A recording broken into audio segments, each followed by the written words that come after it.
vous parler d'une colombe noire, donc expliquez-moi. Alors, en fait, dernière campagne, c'est l'histoire d'une colombe noire au pays de l'Afrique. Voilà. Et en fait, c'est un spectacle que j'ai décidé d'abord de m'offrir à moi finalement, qui est en fait un spectacle qui raconte mon parcours de femme noire dans le monde politique belge, mon arrivée en Belgique en plein cœur du borinage.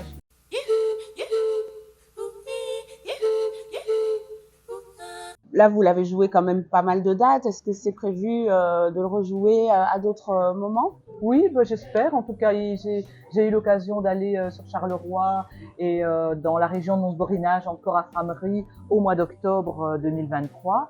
Alors là, je préfère laisser passer une certaine période parce que la période électorale, pour moi, n'est pas nécessairement propice à jouer, donner ce spectacle, même si voilà, on pourrait envisager quelque chose. Mais je pense que c'est mieux d'avoir une espèce de réserve par rapport à cette période qui est toujours une période assez compliquée et reprendre celui-ci après les élections de juin 2024, pourquoi pas, ou d'octobre 2024. Donc mon objectif, ce serait de le jouer à Liège notamment, en tout cas en région liégeoise, en région du côté de la Wallonie-Picarde aussi, je n'ai pas encore eu l'occasion d'aller par là, dans Luxembourg, donc il y a encore des coins de Belgique que je n'ai pas encore exploré. Voilà, oui. Exactement. Et puis par la suite, mon rêve, ce serait de pouvoir lui donner une dimension liée à la francophonie mondiale, parce que finalement, c'est assez rare qu'une femme politique décide d'effectuer ce travail-là.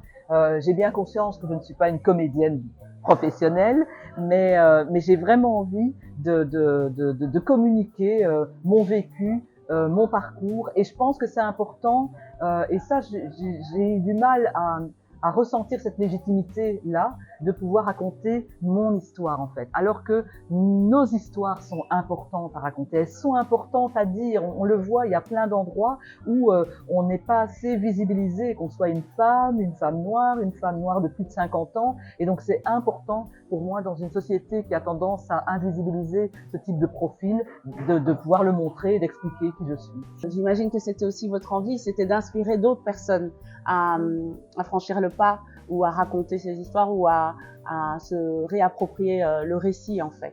Oui, et c'est intéressant de dire ça parce que je trouve qu'il y a le côté inspirant vis-à-vis de la politique par exemple. Parfois des gens viennent me demander mon avis sur l'idée d'aller en politique avec parfois la sensation que je vais leur dire surtout ne va pas en politique, et c'est pas du tout mon message. Je dis non, il faut y aller, si tu le sens, franchement vas-y, parce que moi globalement avec les travers du monde politique et honnêtement je travaille justement à améliorer les procédures de contrôle interne au sein du Parlement wallon en ce moment via la commission de la comptabilité que je préside, justement parce qu'il y a parfois des abus ou des problèmes par rapport à cela. Mais en tout cas, une chose est sûre, je pense que c'est un parcours qui, globalement, est quelque chose de positif à entreprendre, si on en a envie, en tout cas.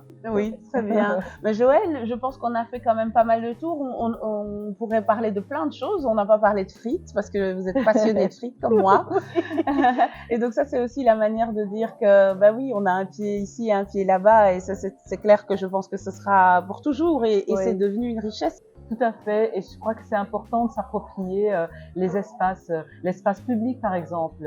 Moi, j'aime bien être dans des espaces où on ne nous voit pas, on n'est pas nécessairement toujours représenté. Je pense que c'est important d'arriver dans un endroit en se disant, même si il n'y a pas beaucoup de personnes comme moi j'y suis bien et je vais rayonner dans cet endroit-là. Oui, comme le dit Rokhaya Diallo, quoi, ne pas rester à sa place.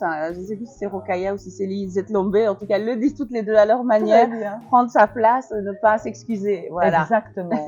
Et rayonner en tant que femme noire, je pense que c'est tellement important. On nous a tellement dit que nous n'étions pas que notre beauté ne faisait pas partie des standards, que on n'était pas toujours aimable. Enfin, et moi, je pense que ça, c'est vraiment un vrai travail de soin de soi, en fait, et du coup de soin des autres. Et donc, dans ce spectacle-là aussi, je l'évoque beaucoup. Alors, une question qu'on pose beaucoup aux femmes, mais bon, j'essaye de la poser aussi aux hommes. Vous avez parlé de votre fille tout à l'heure et du fait que vous n'étiez pas souvent là dû à votre activité professionnelle. Alors, comment est-ce que vous avez vécu justement le fait de devoir faire des choix ou d'avoir une vie qui était toujours un peu tiraillée entre la vie de maman, la vie privée et puis la vie professionnelle et dans ce cas-ci même publique? Alors, moi, ce que j'ai essayé de faire, c'est d'être à 100% là où j'étais. Donc, ça veut dire que si j'étais en réunion, j'y étais là à 100%. Si j'étais avec ma fille, j'étais avec elle à 100%. Vraiment essayer de pratiquer ça, cela. Mais ça veut dire que, par exemple, si je terminais au Parlement et que j'avais une réunion le soir, je ne repassais pas par la maison. Parce que moi, revenir à la maison impliquait que j'aurais eu un mal fou à ressortir pour repartir vers une autre réunion. Il fallait vraiment que mes journées, ce qui veut dire des journées d'abord très très longues, avec des réunions qui s'enchaînent et donc peu de présence à la maison. Et c'est pas toujours évident en tant que maman, en tant qu'être humain, parce que c'est pas nécessairement la norme. On nous dit souvent que notre place c'est d'être à la maison, d'être là pour prendre soin du foyer, etc. Moi, j'étais pas du tout dans cette démarche-là. Et j'ai essayé, autant que faire se peut, d'évacuer ce sentiment de culpabilité qui est quand même toujours un peu distillé par la société, en nous, par les remarques des uns et des autres. Voilà, en disant non, c'est un choix, c'est comme ça, je l'assume, je pense que ce qui était aussi intéressant pour moi, c'était de revenir à la maison en étant heureuse de faire ce que je faisais. Donc ça, c'est vrai que si j'étais rentrée chaque soir en disant aujourd'hui je me suis ennuyée, j'ai rencontré que des gens pas cool et je ne sais pas ce que je fais là, ça je pense pas que ça aurait été agréable à la fois pour mon mari et pour ma fille. Mais il me voyait revenir la plupart du temps, certes très fatiguée, mais très contente d'avoir fait ce que j'avais à faire, d'avoir milité, d'avoir fait avancer des dossiers, d'avoir réussi telle élection. Donc je pense que ça a aidé beaucoup dans l'image d'ailleurs que la politique a au niveau même de ma famille et de ma fille. Et elle n'a pas spécialement envie de faire de la politique, mais elle n'en a pas une image qui soit vraiment dégradée comme ça peut être le cas. Mais, voilà. Oui, et donc justement, que ce soit par rapport à votre fille ou à d'autres personnes de la jeune génération, quel est le message ou l'idée que vous avez envie de transmettre? Alors, le message et l'idée, c'est que il y a vraiment un tas de possibilités qu'on n'imagine pas toujours et qu'on n'envisage pas. Moi, j'aime bien dire, la vie a plus d'imagination que moi.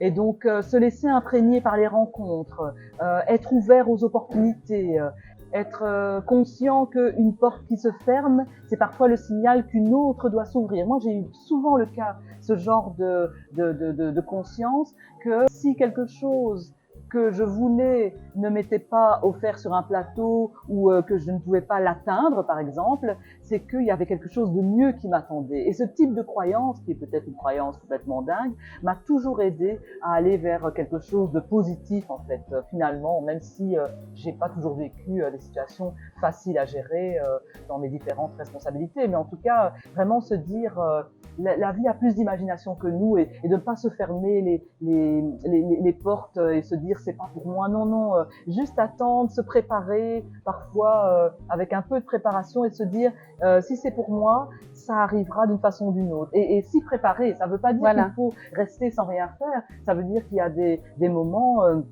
ça va être d'être à telle soirée, de rencontrer telle personne, d'effectuer telle formation supplémentaire, de travailler sur tel sujet. Enfin, vraiment, il y a... De se reposer. Et de se reposer.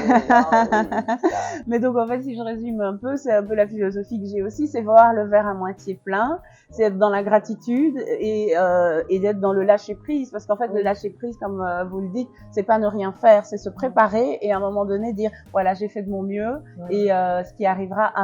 Oui. Et donc, c'est comme ça que les bénédictions arrivent. Oui, oui, oui, tout à fait, tout à fait. Oui. On va terminer sur ces bonnes paroles. Joëlle, est-ce que vous avez encore quelque chose à ajouter? Est-ce qu'il y a un message à faire passer, une échéance qu'il ne faut pas manquer ou un événement dont vous avez envie de parler? Alors, moi, je vais fêter donc mes 52 ans ici le 23 décembre. Et ce que j'aimerais bien dire, c'est que c'est important pour moi de travailler sur cette notion de vieillissement de la société, parce que c'est un véritable enjeu. Il y aura de plus en plus de personnes âgées, et donc je pense vraiment important de travailler sur la visibilité et sur le fait de casser encore toute une série de tabous. Par exemple, moi, j'adore parler de ménopause. Je sais que certaines femmes n'osent pas en parler en présence d'hommes parce qu'elles estiment que c'est pas très sexy comme sujet. Moi, j'adore ça.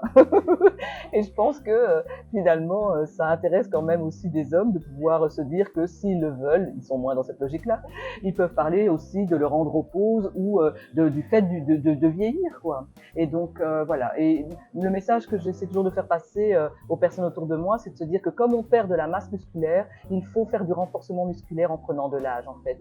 C'est ce que j'ai la chance de faire et je sais que c'est pas toujours possible pour tout le monde, mais j'essaie de faire passer ce message-là parce que c'est important pour un vieillissement dans l'autonomie, en fait. Exactement. C'est un beau message et je vous rejoins complètement là-dessus. Encore merci Joëlle et bonne continuation, que tout se passe bien pour la suite et la fin de votre mandat et puis votre carrière artistique et on se retrouve bientôt. Merci Isabelle et bravo pour tout ce que tu fais.